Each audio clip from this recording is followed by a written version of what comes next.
Hello everyone, स्वागत है आप सभी का माई एग्जाम यूट्यूब चैनल पर। तो सीईटी कोर्ट केस के रिगार्डिंग आप सभी को अपडेट देनी, तो उससे पहले मैं आप लोगों को बता दूं, हरियाणा स्टाफ सिलेक्शन कमीशन के जो चेयरमैन थे भोपाल सिंह खदरी, उन्होंने अपना इस्तीफा दे दिया था। ये तो आप सभी को पता ही होगा, अपडेट दे दी गई थी। तो अब जो नए चेयरमैन बने हैं वो कौन बने हैं? अनुराग रस्तोगी बने हैं। तो आईएएस ऑफिसर हैं ये। तो इनको एडोक बनाया गया है। एडोक मतलब टेम्परेरी। आप सभी को पता है कि आचार संहिता लग गई है। आचार संहिता के दौरान कोई नई नियुक्ति नहीं दी जा सकती। ठीक है, तो चेयरमैन का जो पद है वो 2 महीने तक यही संभालेंगे। उसके बाद जो नए चेयरमैन आएंगे, अभी तक नहीं पता। तो पहले नाम आ रहा था बिल्ला शुरान बनेंगे, लेकिन लोग क्लियर होगा आचार संहिता हटने के बाद कि कौन बनेगा कौन नहीं। तो तब तक एडोक चेयरमैन कौन रहेंगे? आईएएस ऑफिसर है अनुराग रस्तोगी। तो ये चेयरमैन का पद जो है वो संभालेंगे।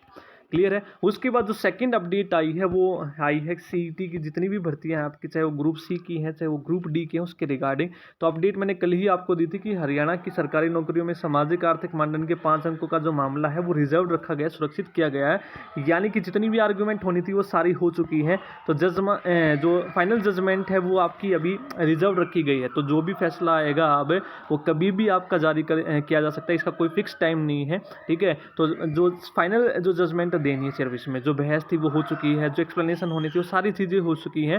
वैसे इसका जो फाइनल जजमेंट है वो बाकी है। रिजर्व रखा हो मतलब आपका रिजल्ट इसमें नहीं निकाला जा सकता, ना ही इसमें मांग की जा सकती है।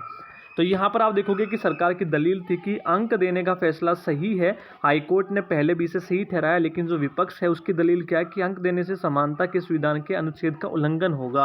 आप देखो, जैसे ही 5 नंबर अगर हटते हैं तो ग्रुप सी डी टीजीटी पदों की भर्तियां इस फैसले पर निर्भर है। कैसे निर्भर है? तो मैं बता दूं किस किस भर्तियों पर इफेक्ट पड़ने वाला और किस पे नहीं। तो ग्रुप डी की बात करें सबसे पहले तो आप सभी को पता है कि ग्रुप डी की 2 कट ऑफ निकाली गई थी, एक 95 में से और एक 100 में से।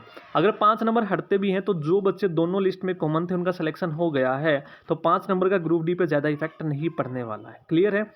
दूसरी बात हम करें तो टीजीटी की, तो टीजीटी का अगर ये रिजल्ट चाहे तो ग्रुप डी की तरह निकाल सकते थे, लेकिन इन्होंने स्टे का बहाना लेकर नहीं निकाला है। तो इसका भी रिजल्ट अगर 5 नंबर हटते हैं तो 95 में से रिजल्ट इसका निकाला जा सकता है। जहां पर बात करें सोशियो इकोनॉमिक और एक्सपीरियंस को लेकर, तो यहाँ पर मैक्सिमम 5 नंबर है। या तो आप सोशियो इकोनॉमिक के ले लो या एक्सपीरियंस के मैक्सिमम 5 ही मिलेंगे, 5 से ज़्यादा नंबर नहीं मिलेंगे। अगर 5 नंबर हटते हैं तो एक्सपीरियंस वाला जो केस है वो ऑटोमेटिक, उसका कोई महत्व रहता नहीं है। क्लियर है। तो इन दोनों भर्तियों पर ज़्यादा कुछ फर्क नहीं पड़ने वाला। वहीं पर हम बात करें ग्रुप सी भर्ती की, चाहे उसमें 56-57 है, चाहे आपकी जेई की है, चाहे कोई भी भर्तियां हैं। आप देखो, अगर 5 नंबर हटते हैं तो जितने भी बच्चे सेलेक्ट हुए थे 56-57 में, तो आप सभी को पता है कि मैक्सिमम बच्चे भी बुलाए गए थे जितने रिक्वायर्ड थे, शॉर्टलिस्ट जो किए गए थे ज़्यादा। तो अगर 5 नंबर हटने के बाद कैंडिडेट लिस्ट पर ज़्यादा असर नहीं पड़ता है तो ग्रुप 56-57 आपका सेफ रह सकता है। अगर कहीं को 5 नंबर हटने के बाद कोई बच्चा इन होता है कहीं ना कहीं, अगर वो इससे इफेक्ट पड़े तो कहीं ना कहीं 56-57 पर देखो, यहाँ पर मैं आप लोगों को दिखा देता हूँ। 56-57 की कट ऑफ लगी थी, तो 56 में ये जनरल के बच्चे बुलाए गए थे, तो रिक्वायरमेंट से ज़्यादा बच्चे बुलाए थे। ठीक है, तो यानी कि इस लिस्ट में अगर कोई इफेक्ट ना पड़े 5 नंबर हटने के बाद, तो ग्रुप 56-57 भी आपका सेफ रह सकता है। ठीक है, तो बशर्ते जो आयोग है उसको ये दिखाना पड़ेगा कि प्रूफ अगर 5 नंबर हटते हैं तो हमने ज़्यादा बच्चे बुलाए हैं, तो इस पर भी फर्क नहीं पड़ेगा।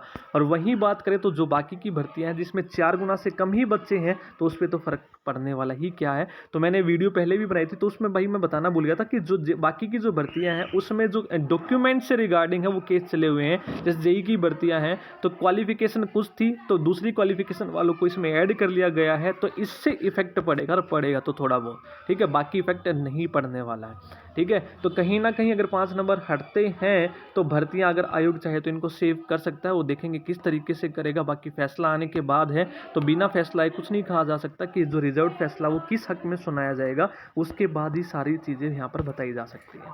तो ये मैंने बताया कि अगर 5 नंबर से है इफेक्ट किस किस भर्ती पर पड़ेगा, किस किस भर्ती पर नहीं पड़ेगा। तो भाई टेंशन लेने की जरूरत नहीं, ग्रुप डी वालों को, टीजीटी वालों को। ठीक है, आपका रिजल्ट जारी कर दिया जाएगा, आज नहीं तो देर से ही। तो कम से कम सेफ तो है ये चीज़ें कहीं ना कहीं। ठीक है, ठीक है। तो एक बार भर्ती क्लियर सही ढंग से ज्वाइनिंग हो जाए तो कल को ये है कि इफेक्ट ना पड़े ज्वाइनिंग आने के बाद। कहीं देखें कि ज्वाइनिंग होगी 2-3 साल के बाद कोई केस करके खड़ा हो जाए फिर हटना पड़े, इससे अच्छा तो पहले क्लियर होके सारी चीज़ें हो जाएं। ठीक, ठीक है। तो ये आप लोगों को अपडेट देनी थी। अगर आपको वीडियो अच्छी लगी है तो वीडियो को लाइक ज़रूर कर देना, शेयर कर देना। वहीं पर हरियाणा पुलिस की यहाँ पर बात करें तो हरियाणा पुलिस के बारे में भी यही भाई सेम चीज़ें हैं, क्योंकि अभी आपका सेकंड पेपर हुआ नहीं है। अगर रिवाइज भी होता है तो बच्चों को इन कर दिया जाएगा, तो कहीं ना कहीं इस पर भी ज़्यादा फर्क नहीं पड़ने वाला। ठीक है, तो अपडेट अच्छी लगी तो लाइक कर देना, चैनल पर नए हैं तो सब्सक्राइब कर लेना और कमेंट करके भी बताना आप लोगों की क्या राय है इस चीज़ के बारे में और क्या नहीं। रिजर्व फैसला में आपको क्या लगता है क्या होगा और क्या नहीं। थैंक यू सभी को।